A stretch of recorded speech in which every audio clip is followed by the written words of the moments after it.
আমি এদেশের মানুষকে বিপদের মুখে ফেলে দিয়ে আমি পালিয়ে যাইনি। আমি ইচ্ছা করলে পালিয়ে যেতে পারতাম।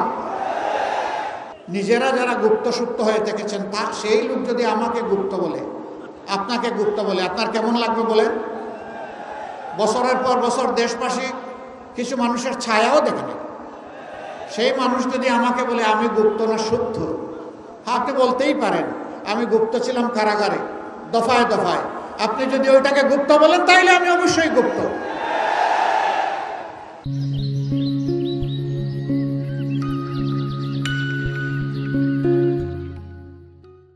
আমি এদেশের মানুষকে বিপদের মুখে ফেলে দিয়ে আমি পালিয়ে যাইনি। আমি ইচ্ছা করলে পালিয়ে যেতে পারতাম। আমি শুধু না, আমার সহকর্মীরা পালিয়ে যায়নি।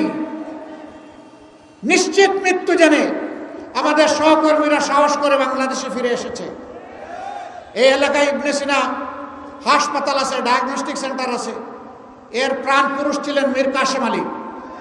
সেই সময়টা তিনি ছিলেন আমেরিকায়, যিনি বাংলাদেশের অর্থনীতিকে পাল্টে দিতে চেয়েছিলেন, যিনি এদেশের যুবকদেরকে কাজ দিয়ে উদ্দীপ্ত করেছিলেন।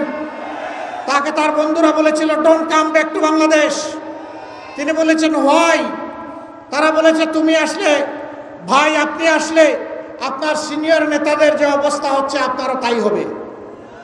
তিনি বলছেন I don't care, I only care Allah সুবহানাহু ওয়া তাআলা। আমি আল্লাহ ছাড়া কাউকে কেয়ার করি না। আমি আসব, আমার বিরুদ্ধে মামলা হবে, আদালতে দাঁড়াবো, স্পষ্টভাবে চিৎকার দিয়ে বলবো আমি টোটালি নিষ্পাপ নিরপরাধ। আমার বিরুদ্ধে যে মামলা করা হয়েছে এই পাপ আমি করি নাই, এই অপরাধ আমি করি নাই, এটা সাজানো পাতানো এবং মিথ্যা। এরপরে আমার যদি ফাঁসি হয় ফাঁসি হবে, আমি আল্লাহর দরবারে শহীদ হয়ে কবুল হয়ে যাব।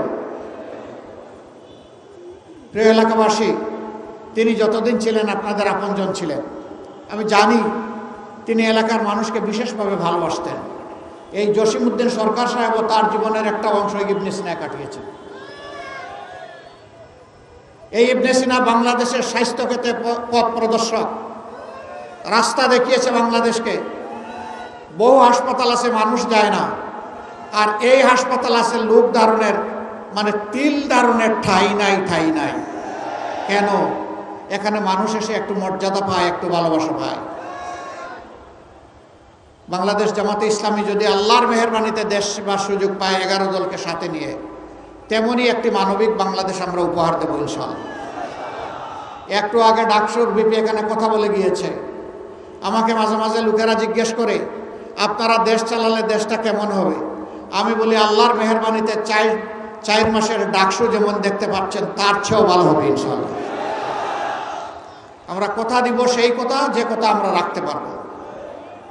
আফসোস, অনেকে এখন আগামী 100 বছর এই জাতির যা দরকার তাও দিয়া দিচ্ছেন। 50 কোটি গাছ, এত জায়গা নাই রে ভাই আমার দেশে। ঘরে ঘরে ফ্যামিলি কার্ড মায়েদের হাতে, কি দরদ মায়েদের।